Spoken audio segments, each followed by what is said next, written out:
Today's review is going to be on the Walther PPQ M2.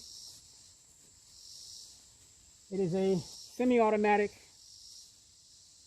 blowback CO2 powered 177 caliber pellet pistol. It has a rifled barrel. Of course, the slide does move. It does have a working slide release, but it does not lock the slide back on the last round due to this being a belt-fed magazine. It's double action. Has a manual safety here on the right-hand side of the pistol. If I can lock it in, like so. Have to push it forward to release it. Has a little red there showing fire. It has a white 3-dot sight system here. Front blade, rear notch. The rear is adjustable for windage, but not elevation. But at least it's a start. It does have the little trigger safety here, which actually does work. As you can see, push button magazine release. You know, I can go either way, push button or paddle, but feels really good in the hand. Finger grooves molded into it. It uses this type of magazine, which houses both the pellets and the CO2 cartridge, which I like. The manual states that the magazine holds 20 pellets, but I actually was able to get 21 into my magazines. The rear base plate slides forward to access the Allen screw to pierce the CO2 cartridge.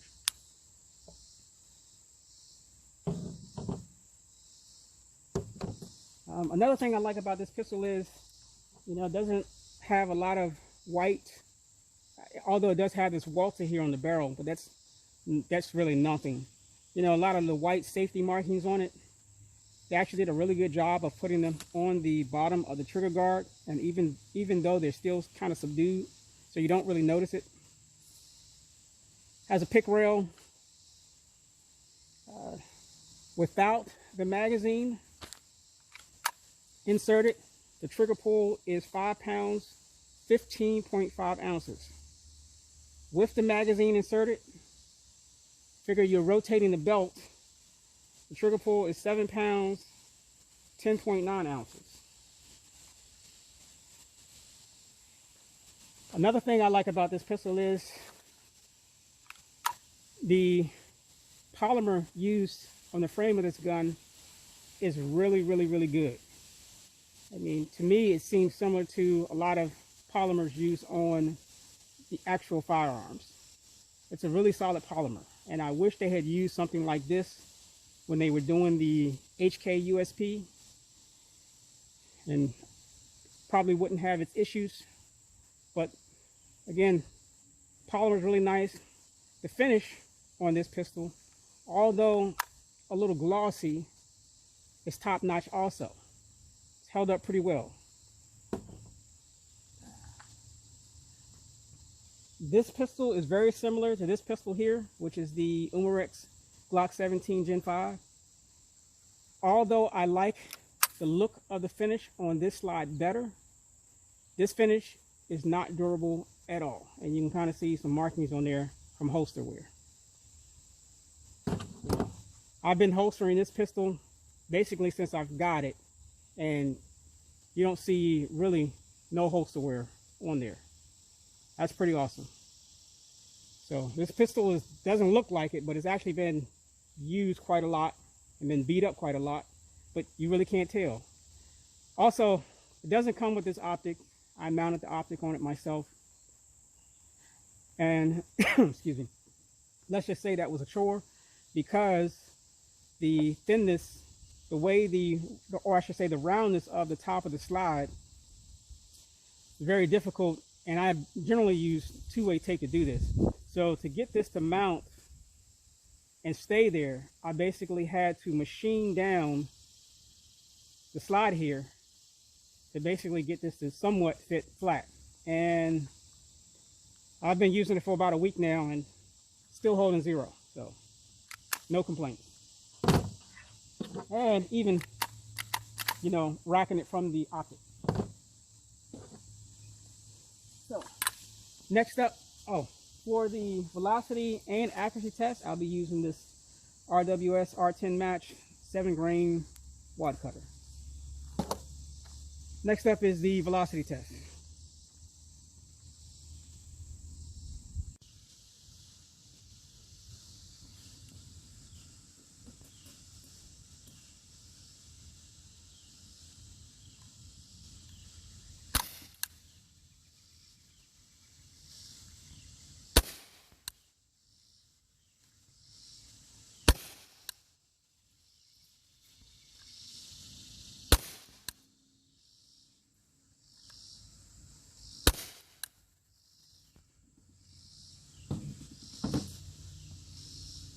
And even though we did reach velocities over 400 feet per second, Umarex claims this as being a 380 feet per second pistol.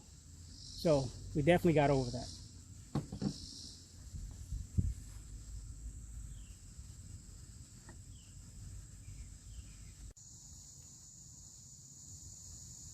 Of course, next up is the accuracy test for this pistol.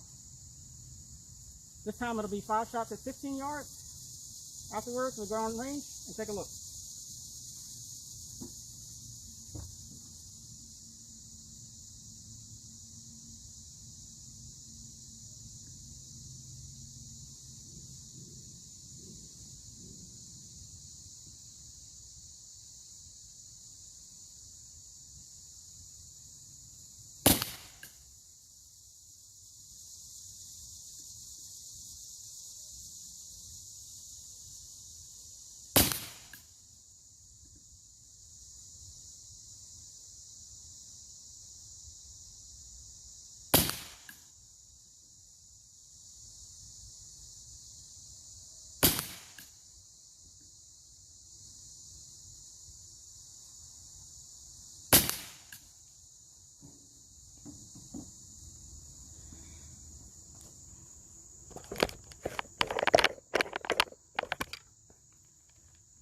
All right.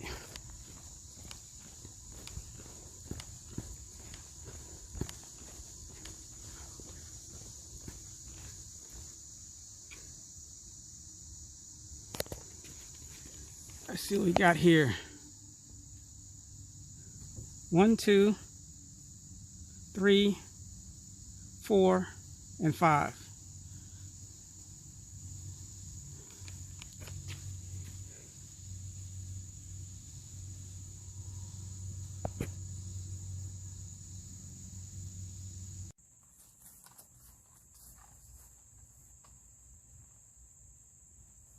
All right, next up is the shooting portion of this video. Of course, using this little pistol right here. From the cone to the target is 20 yards. I'm going to see if I can take out those cannons, get some good hits on that target. Then we'll go around range, take a look at the target, and then I'll speak a little bit more about this little pistol here. Again.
All right, let's go take a look.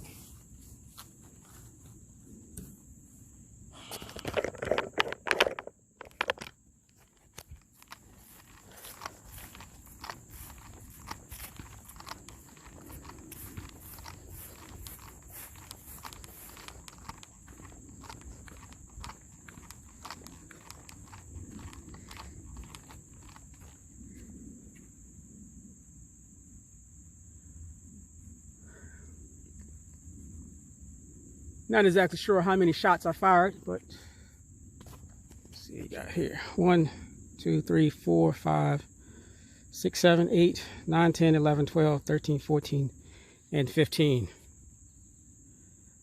I don't think not too bad at 20 yards with the Action CO2 blowback pellet pistol.